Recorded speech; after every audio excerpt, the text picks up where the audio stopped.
नाही, मी प्रयत्न करते पूर्णपणे जीवाच्या आकांतापासून बोलण्याचा.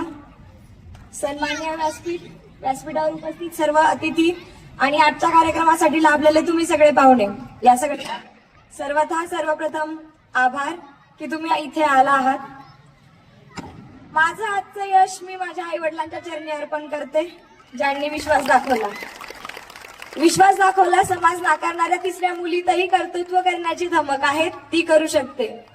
घरचे काय बोलतील, बाजूचे काय बोलतील याचा मला काही देणं घेणं नाही, माझी मुलगी करून दाखवेल याचा विश्वास दाखवला. मी माझं यश अर्पण करते माझ्या शिक्षकांना. शाळेत काही येवो ना येवो, मुलगी रोज येते, तिच्यात धमक दिसते, तिला घडवूया, तिच्यावर विश्वास दाखवूया, तिला या पणाला लावूया की ती काहीतरी साध्य करेल. त्या शिक्षकांच्या चरणी यश अर्पण करते माझ्या भावा बहिणींना, ज्यांनी नेहमी माझ्यात काहीतरी नवीन पाहिलं, नेहमी मला त्याची प्रेरणा दिली की मी काहीतरी वेगळं करू शकते. नक्कीच मी वेगळी होते, तिघांमध्ये वेगळी होते, पण ती चांगल्या अर्थाने कशी होईल याची नेहमी प्रेरणा दिली. आणि यानंतर अर्पण करते ते तुम्हा सगळ्यांना. समाजात घडत असताना आजूबाजूचे लोक तुमच्यावर संस्कार टाकतात. आई वडिलांच्या व्यतिरिक्त तुम्ही ज्या गोष्टीतून घडतात तो समाज, आणि त्या समाजाने तुम्ही सगळे आमूलाग्र बदल करणारे घटक, या सगळ्यांच्या चरणी अर्पण करते. यशोगाथा अशी म्हणता येणार नाही, मी संघर्ष गाथा म्हणेल सर. 5 वर्ष घरापासून बाहेर एकच ध्यास घेऊन निघाले होते की करायचंय काहीतरी. आधीपासून स्कॉलर असणारी मुलगी एका पहिल्या प्रयत्नातच यश संपादन करेल असा माझ्या सहित सगळ्यांचा विश्वास होता. विश्वास थोडासा तडाला गेला कारण पहिल्या प्रयत्नात यश मिळालं नाही, पण त्याच विश्वासाने साथ दिली की सातत्य केलं तर यश तुझ्या गाठी येईल. आणि हा विश्वास दाखवणारा ह्या सगळ्यांना माझा आजचा संघर्ष अर्पण करते.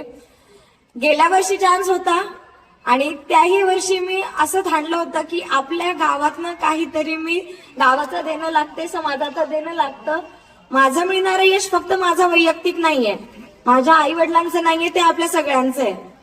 मी इतरांना बघून मोठी झाली आहे, मी इतरांना बघून प्रेरणा घेतलीये, तसं प्रेरणासोबत आपल्याला दुसऱ्यांसाठी होता यावं असंच एक मनात विचार होता सर. पण गेल्या वर्षी पॉसिबल नाही झालं, पण हार नाही मानली, पुन्हा नव्याने उभी राहिले, पुन्हा प्रयत्न केले आणि आज त्याच विश्वासाने त्याच प्रयत्नाने हे यश मिळालं.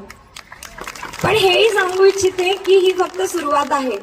भारतीय प्रशासकीय सेवा तुम्हाला एक फक्त संधी उपलब्ध करून देते, जो मोठा विश्वास माझ्या आई वडिलांनी, शिक्षकांनी आणि तुम्ही सर्वांनी माझ्यामध्ये पेरलाय. समाजाचं देणं लागण्याचा, समाजातल्या तळागाळातील लोकांसाठी काहीतरी करण्याचा, लोकप्रतिनिधित्व नाही तर लोकसेवक म्हणून करण्याचा. आणि सर मी या विश्वासाला कधीच तडा जाऊ देणार नाही. तुमच्या सगळ्यांचे आशीर्वाद आणि मुक्ताई चरणी प्रार्थना करते, आई मुक्ताईचे आशीर्वाद घेते आणि हे मागते की ही फक्त संधी आहे. इथून येणाऱ्या पुढच्या आव्हानांसाठी मला सज्ज कर. समाजाचं मी देणं लागते हा विचार माझ्या मनात असू दे आणि हाच आचार माझ्या मनात असू दे. याबद्दल तुमच्या सगळ्यांचे आभार. आपण सर्व थांबलात यासाठी मनपूर्वक आभार. थँक्यू.